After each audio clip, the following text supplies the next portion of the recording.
nothing grows.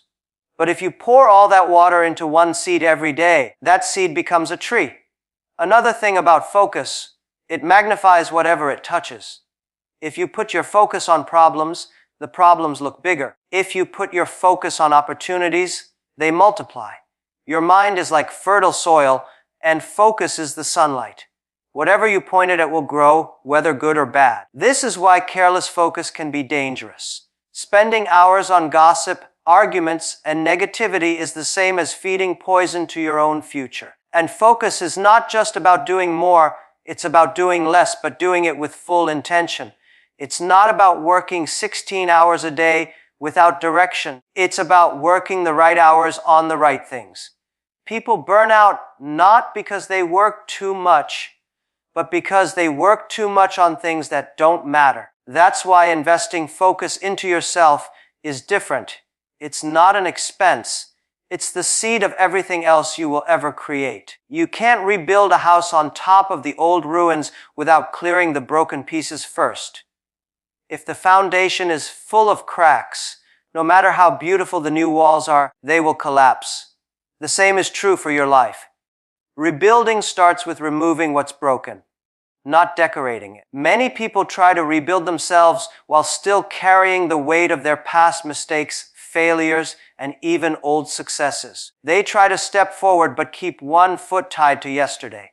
That's like running a race while holding a suitcase full of stones. It doesn't matter how fast your legs are. The weight will slow you down. Letting go is not about forgetting. It's about releasing your grip on things that no longer serve you. Some people hold on to past failures so tightly that they start to believe those failures define them. Others hold on to old victories and live in the shadow of what they once were, never daring to create something new. In both cases, the past becomes a prison. Sometimes what you need to let go of is not just events, but people. You can't rebuild yourself if you're surrounded by those who keep reminding you of who you used to be instead of supporting who you are becoming. It's not about blaming them. It's about realizing that your environment shapes your energy and your energy shapes your growth. If the people around you only feed you doubt, fear, or negativity, they are part of the old structure that needs to be cleared. There's also a hidden danger in holding on to comfort. Comfort can be more dangerous than failure because it whispers, "Stay here, you're fine," when in reality, you're stuck. Many talented people never rebuild themselves because they are comfortable enough to stop trying. But rebuilding is an active choice. It requires disrupting what's familiar so you can create what's better. Letting go is not always dramatic. Sometimes it's quiet. It's deciding to stop checking someone's social media because it triggers feelings that distract you. It's deleting old projects that no longer align with your vision. It's saying no to commitments that drain your time and attention. It's unsubscribing from voices that pull you away from your focus. One of the hardest things to let go of is the need for approval. You can't rebuild yourself while constantly seeking validation from others. Approval is addictive. The more you seek it, the more it controls you. But when you start building something new, it will look strange to people who are used to the old you. Some will not understand. Some will criticize. If you let their opinions dictate your steps, you are building according to their blueprint, not yours. Sometimes letting go means releasing the version of yourself you thought you were supposed to be. Life rarely goes exactly according to plan. Maybe you imagined a certain career, a certain relationship, or a certain lifestyle, and it didn't happen. Holding on to that image can blind you to better opportunities. By letting it go, you open the door to possibilities you never considered before. There is also an emotional cost to holding on. Anger, resentment, guilt, these emotions take up mental space and drain energy that could be used for growth. They cloud your vision and make you reactive instead of proactive. When you let go, you free up that energy to focus on what you can build today. Letting go doesn't mean you stop caring. It means you choose to care differently.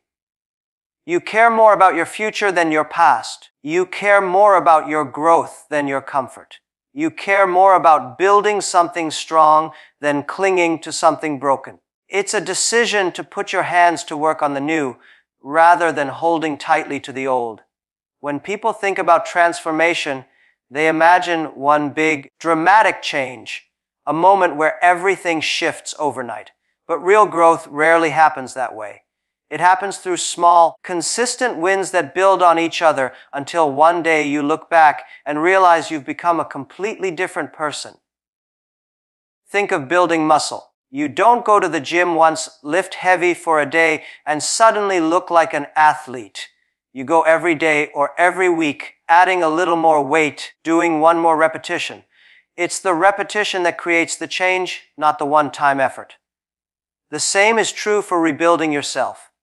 It's the small, daily wins that quietly reshape you from the inside out. The problem is, most people underestimate the power of small wins because they don't see results right away. They give up after a week because the change feels invisible. But small wins work like planting seeds. You don't plant a seed today and expect a tree tomorrow. You water it, protect it, and trust that something is happening underground before it ever shows above the surface. A small daily win could be waking up 30 minutes earlier to read something that sharpens your mind. It could be replacing 10 minutes of scrolling with 10 minutes of writing down your ideas. It could be one phone call to someone who inspires you or one push up more than yesterday. The win doesn't have to be big, it just has to be repeated. Over time, these small wins compound into massive results. Imagine a jar that you put one coin into every single day. At first, it's almost empty and it feels like nothing is happening. But after a year, that jar is heavy, valuable, and full. That's exactly how small daily wins work. They don't impress anyone at first, not even you. But they build a foundation that nothing can shake. There's also a psychological benefit. Small wins keep your momentum alive. Every time you achieve something, even if it's tiny, your brain releases a little dopamine, a chemical that tells you, this feels good, keep going. That's why small wins are so important when you're rebuilding yourself. They create a sense of progress, and progress is what keeps people moving forward when the road feels long. Small wins also teach discipline. Anyone can be motivated for a day, but it takes discipline to keep showing up when the excitement fades. By committing to daily wins, you train yourself to keep promises to yourself. You become someone who follows through, and that identity shift is often more important than the win itself. One thing to understand is that small daily wins are not about perfection. You don't have to do it flawlessly every single day. What matters is the direction, not just the speed. Missing one day doesn't destroy the progress, but giving up entirely does. That's why it's important to see each win as part of a bigger pattern, not just an isolated event. When you focus on small daily wins, you also avoid the trap of overwhelm. Many people fail to rebuild themselves because they set goals so big they freeze before they start. But when you break it down into small, achievable steps, the mountain doesn't feel so high. You just take the next step and then the next. Before you know it, you're halfway up without even realizing it. Another overlooked part of small wins is how they change your self-image. Every win reinforces the belief that you are capable, disciplined, and moving forward. Over time, your confidence grows not because someone told you to believe in yourself, but because you have proof, daily proof, that you can follow through. Confidence built on proof is unshakable. Small daily wins also protect you from burnout. When you try to do everything at once, you exhaust your energy quickly and lose interest. But when you pace yourself, giving just enough effort each day to keep moving, you build endurance. And endurance is what allows you to keep going when others quit. One of the fastest ways to kill your motivation is to compare yourself to others every day. It's like running a race while constantly turning your head to see where the other runners are. You slow down, lose focus, and eventually trip over your own feet. The truth is, comparison is a thief. It steals your energy, your confidence, and your joy before you even realize it. In today's world, comparison has become easier than ever. You open your phone and in seconds, you can see people who look richer, happier, and more successful than you. But what you're really looking at is the highlight reel of their life, not the full movie. You don't see the failures, the sleepless nights, the self-doubt. You see the filtered version, and you start to measure your real life against someone's best moments. That's a losing game from the start. Here's the thing, everyone's journey has a different starting point, speed, and direction. Some people are born with certain advantages: money, connections, education. Others start with nothing but determination. If you compare your chapter 1 to someone else's chapter 20, you'll feel like you're failing when you're actually just beginning. Think of it like planting a garden. If you plant an apple tree and your neighbor plants bamboo, after 1 year, the bamboo might be tall and green while your apple tree still looks small. But what you don't see is that apple trees take time to build strong roots before they grow tall, while bamboo shoots up quickly but develops differently. Both have their own timelines and neither is wrong. If you judge your apple tree by bamboo standards, you'll feel like you're behind, when in reality, you're just on your own schedule. When you constantly compare, you start to make decisions based on other people's paths instead of your own. You buy things to look successful instead of investing in your actual growth. You change your goals because someone else achieved something faster. You stop listening to your own voice because you're too busy hearing theirs. This is dangerous because it disconnects you from your own identity. And without identity, rebuilding yourself becomes impossible. The worst part is that comparison often turns into quiet resentment. Instead of being inspired by others, you start to envy them. You look at their success and think, why not me? That question, if asked in the wrong spirit, becomes poison. It distracts you from working on yourself and puts you in a cycle of self-pity instead of self-improvement. But there's a powerful shift that happens when you stop comparing yourself to others and start comparing yourself to who you were yesterday. Now, the competition is fair. You know your starting point, you know your struggles, and you can measure your real progress. Did you read more today than last week? Did you save more money? Did you speak more confidently than before? Those are the comparisons that matter because they keep you moving forward without stealing your joy. Another truth about comparison is that it's never accurate. You might think someone has everything together, but behind closed doors, they may be fighting battles you can't see. The person with the perfect body might be insecure. The person with the big house might be drowning in debt. The person with the perfect career might be unhappy. You can't compare your inside to someone else's outside. It's also important to remember that success is not a limited resource. Just because someone else wins doesn't mean you lose. Life is not a single podium with only 3 spots. There's room for everyone to succeed, but comparison tricks you into believing that someone else's gain is your loss. This scarcity mindset is what keeps people stuck instead of inspired. When you stop comparing, you free your mind from the constant noise of competition that doesn't matter. You give yourself permission to move at your own pace. You allow yourself to enjoy the process without feeling pressured to match anyone else's timeline. And most importantly, you focus on building the version of you that feels right, not the version that looks good next to someone else's. Before you rebuild anything, you have to know exactly what's broken. You can't fix a car if you don't know which part isn't working. You can't improve a business if you don't know where the losses are. And you can't rebuild yourself if you don't know who you are, what you want, and what's holding you back. That's where self-awareness comes in. Most people skip this step because it's uncomfortable. It's easier to keep moving and distract yourself than to stop and really look at yourself. But without self-awareness, you're just throwing random solutions at a problem you haven't clearly defined. It's like trying to build a house without a blueprint. You'll waste time, money, and energy and still end up with something unstable. Self-awareness is about asking the hard questions. What am I really good at? Where do I keep failing and why? What habits are helping me and which ones are hurting me? What do I truly want, not what others expect from me?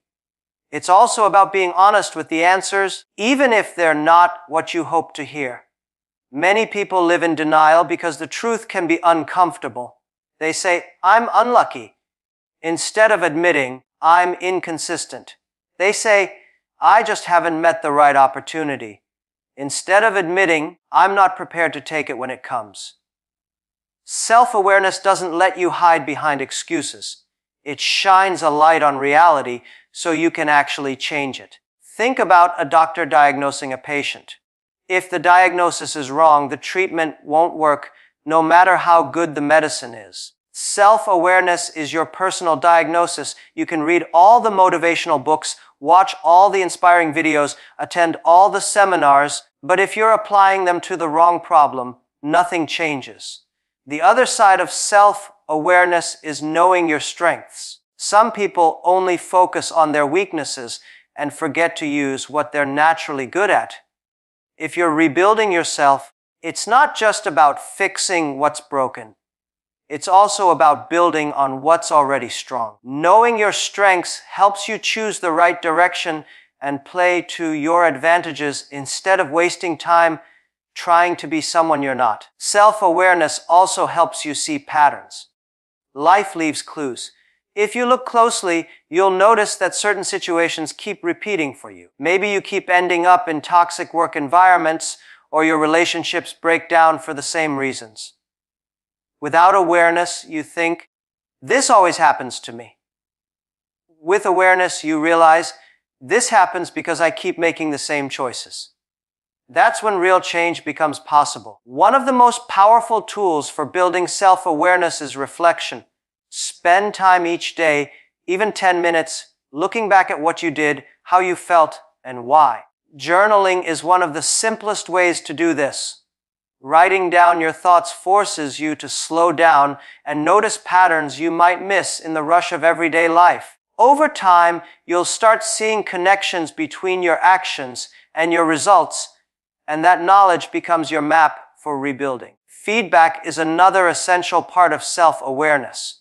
Sometimes we can't see ourselves clearly because we're too close to the situation. The right feedback from people you trust can reveal blind spots you didn't know you had, but you have to be willing to hear it without getting defensive. If someone points out an area you need to improve, see it as a gift, not an attack. Self-awareness is not a one-time thing.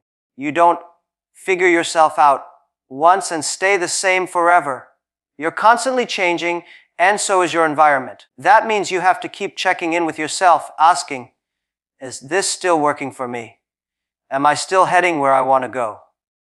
Without those regular check-ins, it's easy to drift off course without even realizing it. And self-awareness is not just about knowing yourself in isolation.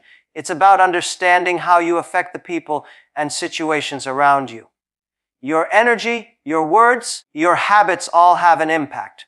When you know yourself deeply, you can manage that impact in a way that supports your rebuilding instead of sabotaging it. Motivation is like a spark. It's exciting when it lights up, but it burns out quickly if you don't feed it. Discipline, on the other hand, is like a steady flame that keeps burning even when the wind blows. Too many people rely only on motivation to move forward, and that's why they stop the moment things get hard. Motivation gets you started, but discipline keeps you going. Motivation is emotional. It's the rush you feel after watching an inspiring video or hearing a powerful speech. It makes you want to jump out of bed and start doing something big. But what happens the next morning when you're tired, it's raining outside, and no one is cheering for you? That's when discipline decides whether you continue or quit. Discipline is not about feeling ready. It's about doing what needs to be done, even when you don't feel like it. It's waking up early because you said you would. It's finishing the task because you promised yourself you'd see it through. It's showing up for your goals on the days when your energy is low, your mood is bad, and your excuses are loud. The problem with relying on motivation is that it's unpredictable. Some days you wake up full of energy, other days you wake up with none. If you wait for motivation to come before taking action, you'll make progress only on the good days. But discipline works even on the bad days. That's why people who are disciplined seem unstoppable. Not because they always feel inspired, but because they've trained themselves to move forward regardless of how they feel. Think of athletes training for the Olympics. They don't wake up every day excited to train for hours. They wake up some days tired, sore, and unmotivated. But they still go to practice because discipline has become part of who they are. They understand that showing up every day, even at 70% effort, is better than showing up only when they feel like giving 100%. Discipline is built through habits. You don't suddenly wake up one morning with perfect self-control. You train it by setting small commitments and keeping them. Every time you keep a promise to yourself, you strengthen the muscle of discipline. And just like any muscle, the more you use it, the stronger it gets.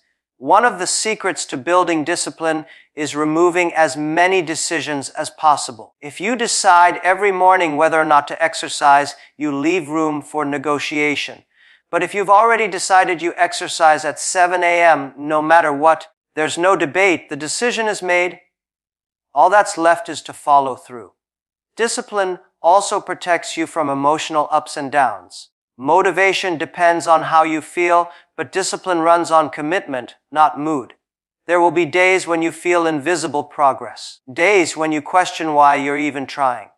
Without discipline, those days will stop you. With discipline, those days simply become part of the process. Many people think discipline is about being strict or harsh with yourself, but it's actually a form of self-respect. When you practice discipline, you're saying, I respect myself enough to keep the promises I make to myself. That kind of self-respect builds trust within yourself, and trust is the foundation for any rebuilding process. The interesting thing is that discipline often creates motivation. When you take action, even when you don't feel like it, you build momentum. That momentum gives you results, and those results feed motivation again. But if you wait for motivation first, you never get the momentum you need to see results. Discipline is also the bridge between knowing and doing. Many people know exactly what they need to do. They've read the books, taken the courses, and made the plans.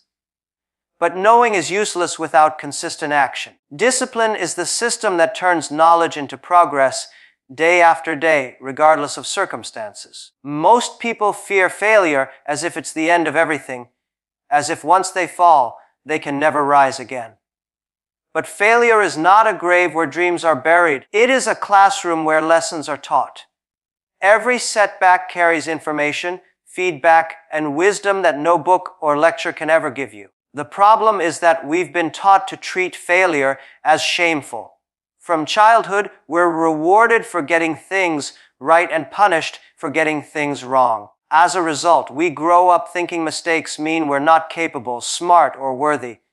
But the truth is, the most successful people in history failed more times than most people ever dared to try. The only difference is they understood that failure was a part of growth, not proof of weakness. Think of failure as a mirror. It shows you where you are, what you did, and why the result wasn't what you expected. It reflects your current abilities, your approach, and your level of preparation. It doesn't mean you're not good enough. It simply means there's something you didn't see, understand, or prepare for yet. When you fail, you gain an opportunity to ask the most valuable question. What can I learn from this? If you approach every failure with curiosity instead of shame, you turn every defeat into a stepping stone. That's how people transform setbacks into comebacks. They study what went wrong, adjust their strategy, and try again with new insight. The world celebrates winners, but what we often forget is that behind every victory are countless invisible failures. A successful business owner likely had multiple ideas that collapsed before the winning one. An athlete may have lost hundreds of matches before finally becoming a champion. A best-selling author might have faced dozens of rejections before finding a publisher. The public sees the highlight reel, but the reality is built on trial, error, and persistence. Failure also tests your resilience. When everything is going well, it's easy to feel confident and capable. But when you're knocked down, that's when you see your true character. Do you stay down and let the moment define you? Or do you get back up, knowing that the only permanent defeat is the one you accept? Resilience is not built in comfort. It's built in moments when you're forced to rise after falling. Sometimes failure is simply redirection. It may be closing one path so you can discover a better one. You might fail at a business idea only to realize that the skills you developed during that attempt lead you to a completely different opportunity you wouldn't have seen otherwise. In this way, failure can act like a compass, pointing you toward where you are truly meant to go.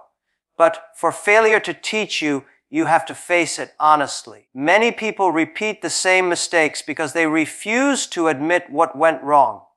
They blame the market, the weather, other people, anything except taking responsibility for their own part. Growth only happens when you're willing to analyze your actions without ego. Owning your mistakes gives you the power to change them. The most dangerous way to view failure is as a final judgment. That mindset makes people quit before they even reach their potential. They treat one setback as proof they can't succeed, when in reality, it's often proof that they're on the right track, but need more time, more skill, or a different approach. Failure doesn't say, stop forever. It says, not yet. In truth, failure is one of the most honest teachers you'll ever have. It doesn't flatter you, it doesn't lie to protect your feelings, and it doesn't reward half effort. It gives you raw, unfiltered feedback about what works and what doesn't. And if you're willing to listen, it will prepare you for successes far greater than you imagined. The people you spend the most time with are not just a part of your life. They are architects of your mindset, your habits, and ultimately your future. Your circle shapes your structure.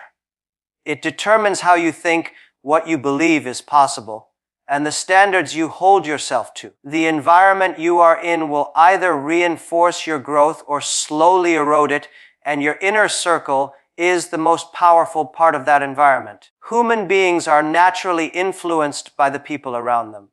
We mirror behaviors, adopt language patterns, and absorb the emotional tone of the group. If you're surrounded by people who are ambitious, disciplined, and solution-oriented, you are far more likely to develop those same qualities. On the other hand, if your circle is filled with negativity, excuses, and mediocrity, those traits will seep into your own mindset, no matter how strong you think you are. Your circle sets your baseline. If your friends think average effort is enough, you'll eventually believe that too. If they normalize unhealthy habits, you'll find yourself slipping into them without realizing it. But if your circle challenges you to level up, supports your growth, and holds you accountable, your personal normal will rise to match that higher standard. This is why so many successful people talk about proximity power, the idea that being close to the right people accelerates your progress. You don't just get advice from them, you absorb their discipline, their problem-solving skills, and their perspective on life. You see their work ethic, their resilience in tough times, and their refusal to settle. Being in that environment shifts your own identity. You start to think, if they can do it, so can I, and more importantly, if I want to stay in this circle, I have to grow too. Choosing the right circle doesn't mean surrounding yourself with people who always agree with you. In fact, the best circles challenge you, question you, and push you to think deeper. They're the ones who call you out when you're not giving your best, who remind you of your goals when you start to drift, and who refuse to let you play small when they know you're capable of more. It's also not about finding people who are better than you in every way. It's about creating a mix, some who inspire you to stretch beyond your limits, some who walk alongside you in the same journey, and some who you mentor and guide yourself. Teaching others reinforces your own growth, while learning from those ahead of you expands your vision. Sometimes, shaping your circle means making hard decisions. You may need to distance yourself from relationships that constantly pull you backward, even if they've been in your life for years. This isn't about arrogance or thinking you're superior. It's about protecting your energy and your focus. You can care about someone and still recognize that their influence is not healthy for your path. Energy is contagious. Spend enough time around complainers, and you'll find yourself complaining more. Spend enough time around innovators, and you'll start looking for solutions instead of problems. Whether you notice it or not, your circle is always teaching you something. The question is, are they teaching you habits and beliefs that will build you or break you? In the long run, your circle becomes your standard, and your standard becomes your structure. If your structure is built on weak foundations, it will collapse under pressure. If it's built on strong values, discipline, and growth, it will withstand storms. That's why being intentional about who you allow into your inner circle is not just a social choice. It's a structural decision for your life.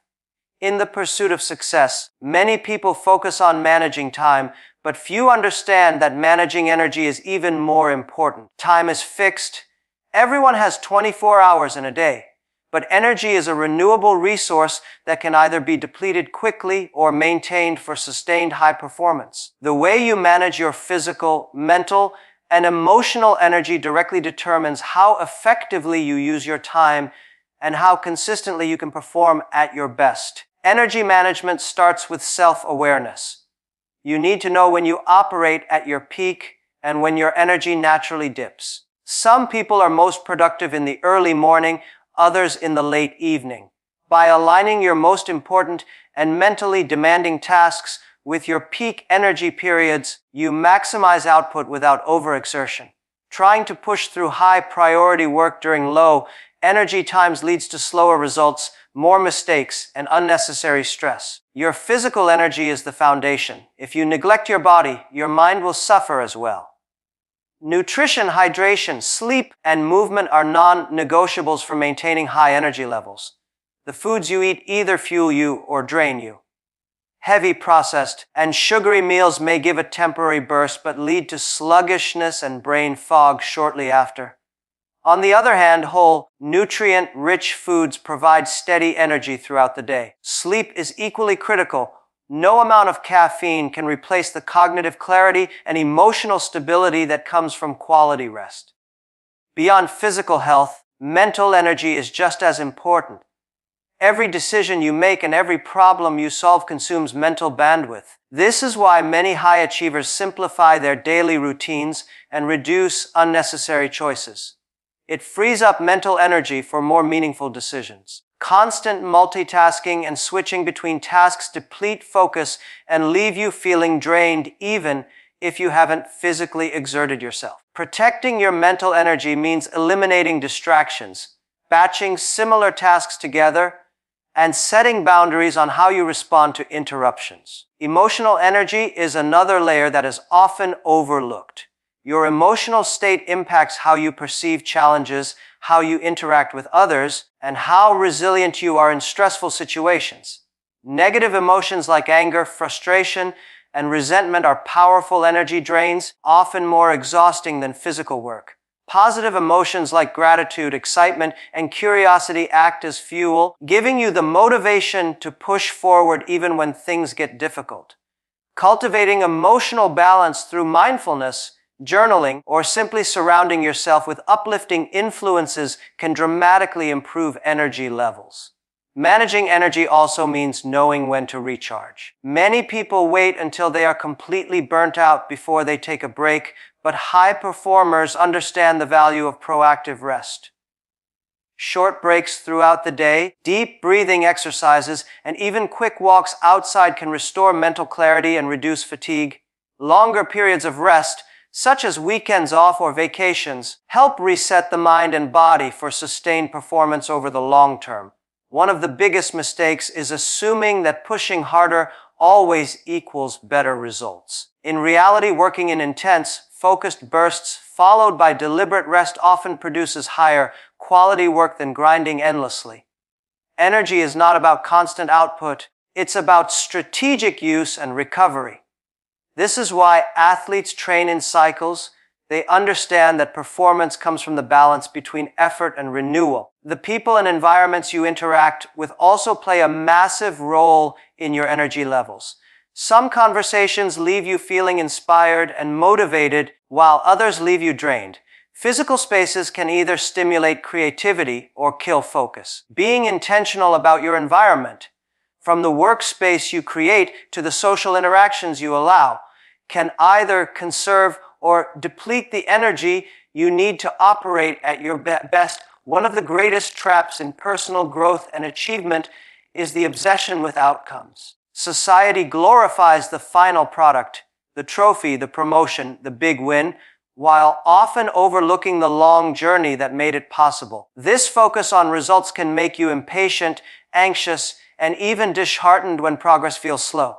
But those who achieve lasting success understand a powerful truth. Fulfillment and resilience come from valuing the process just as much, if not more, than the destination.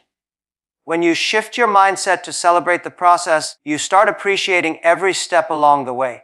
Every small improvement, every skill learned, and every challenge overcome becomes a victory in itself. Instead of waiting months or years to feel good about your work, you find daily satisfaction in simply showing up, giving